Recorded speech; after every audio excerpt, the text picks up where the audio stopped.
reka ngusuhuze kandi nguhe ikaze aho tubana nawe nkurikira mu biganiro bya buri munsi kuri Kigali News 50. Nizere ko meze neza ndetse n'abatameze neza mwese ndabakomeje kandi nkomeje kubabwira ngo mwihangane kandi Uwiteka ashobora byose, abarwayi abari mu bibazo bigiye bitandukanye.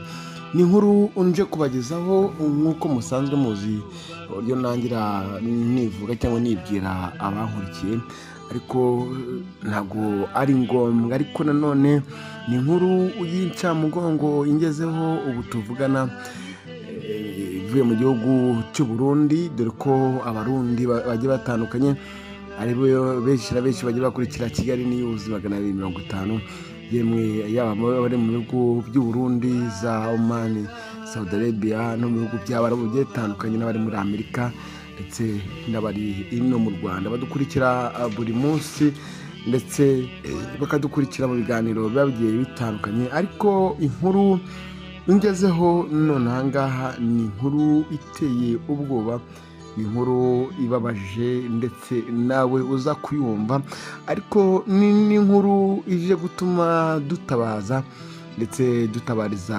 abarundi bagiye batandukanye. Ariko impamvu ngo n'abarundi bagiye batandukanye nuko ari inkuru ngiye kubagezaho, ariko mu rwego rw'itangazamakuru ntabwo tuba twemeye kwerekana amashusho y'abantu baba bitabye Imana cyangwa abakomeretse.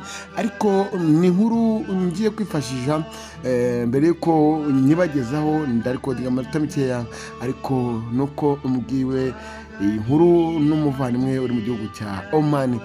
Umuvandimwe nakita nk'umuvandimwe nka mushiki wanjye, burya ntabwo umenye ngo ni hehe rizera ni hehe rizarumba, ese ni hehe uzahurira n'umuntu waba waramubonye amaso ku maso cyangwa waba waramubonye imbona nkubone. Umuhanzi yararirimbye ati simenye ko ari bwo bwa nyuma. Umuryango w'abantu 8 bose bapfiriye mu mpanuka y'imodoka. Ni impanuka yabaye kuri uno munsi, ni impanuka ipfiriyemo abantu bagera kuri 7. Ariko nanone ntarakubwira byinshi, reka zumve iyi nkuru ndetse unumve gatoya. Ni amagambo ntaza gutangaza menshi, ariko nanone inyiraho umva rino jwi.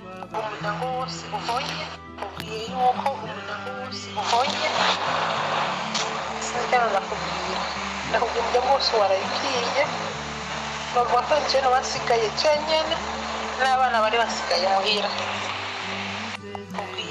Urabyumva ati umuryango wose uhonye mu gihugu cy'ababanyi, ni ukuvuga ngo umuryango wose urapfuye keretse abana bato bari basigaye imuhira. Ariko nanone ongera umva aha ngaha, yasigaranye abantu bose umuryango wacu wose upfuye ndino, nta muntu usigaye nyine bavuga nyine aho nuko kina basigaye ni abana basize, abana batoyi, abandi bari ko bariga.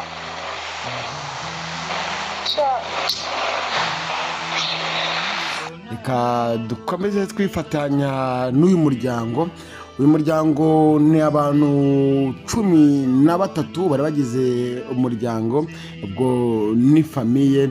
Ndetse iyi mpanuka ya kwasiteri ibaye mu gihugu cy'u Burundi, ikaba yari irimo umushoferi ndetse n'umuryango, aho abo bavandimwe bari bakodesheje imodoka bagiye gusura inshuti n'abavandimwe. Ariko iyi modoka ikaba yari irimo, nk'uko murimo kubona muri sikirini zanyu, ifoto y'umugore n'umugabo bari barakoze ubukwe kuwa gatanu w'icyumweru gishije. Ubu ngubu turi ku cyumweru. Umugore n'umugabo ubwo bari bakiri muri honeymoon, ariko navuga umugore n'umugabo bari bamaze icyumweru bashakanye, bakaba nabo bitabye Imana muri iyi mpanuka. Nk'uko ubona iyo foto, abatazi gusoma Icyarabu cyangwa abatakurikira wenda byinshi bitandukanye by'Abasilamu, kuko umuryango w'Abasilamu hejuru handitse ngo inna lillahi rajiun, inna lillahi rajiun. Urumva bisobanuye ko urumva twese niyo nzira imwe buri kiremwa cyose kizapfa kandi kizabonja ku rupfu. Uyu muryango w'iyi famiye ndetse nanone wubashye nanone kurokoka wumvaga mu ijwi rye tutashaka gutangaza amazina ye, yari muri gihugu cya Oman, niwe usigaye n'abana bagera muri 3, nawe akaba ari mu gihugu cya muri Oman mu bihugu by'Abarabu, akaba yaragiye gushakayo ubuzima.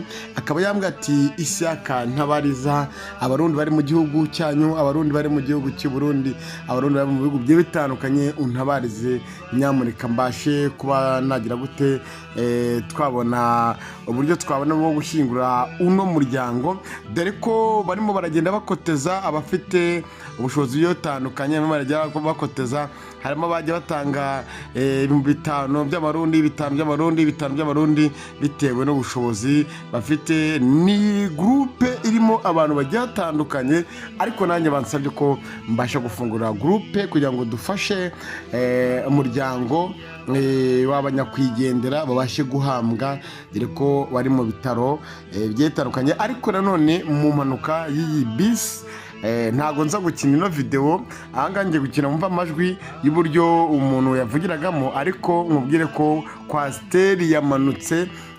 Abazi mu Rwanda ni nkuko yamanuka Shyorongi ikamanuka hasi, murabyuka naho igiye kuba accident ikomeye.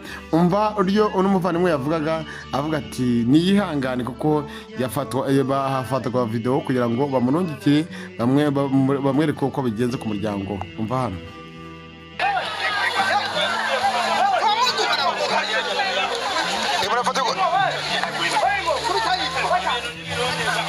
nihangane yemera abari ntako reka shaka bigende gute.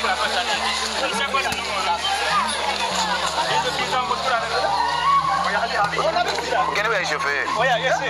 Ewe. Umviriza. We musoni. Uriya mwana ni chauffeur uriya. Ngene we chauffeur.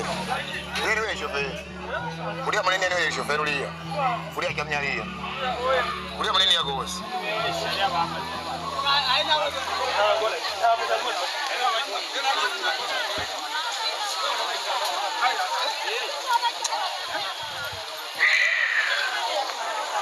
Ni inkuru murimo murumva, umwe ati nihangane, abandi ati uriya niwe shoferi.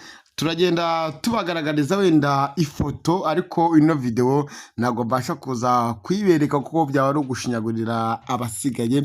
Reka twifatikanye rero nkuko kuri screen zanyu mureba hiyo nomero, nyamuna abari mu bihugu byetandukanye dufashe uno muryango. Nahawe iyi nomero igiyeho mu rwego kugira ngo tufashe uno muryango ubashe kuba wabona icyo gusigira umuryango, bamwe abandi babone uburyo bajya gushyingura. Nyamara abantu 7 ntago ari abantu boroshye. Noneho ikinababaje kinateye n'agahinda nuko umugore n'umugabo bamaze icyumweru basezeranye, bemeye kuba umugore n'umugabo, nabo bamajije kwitaba Imana. Tumikira ngaha nsoreza ngaha mbasaba nyamuna tube hafi n'umuryango abari mu bihugu byetandukanye.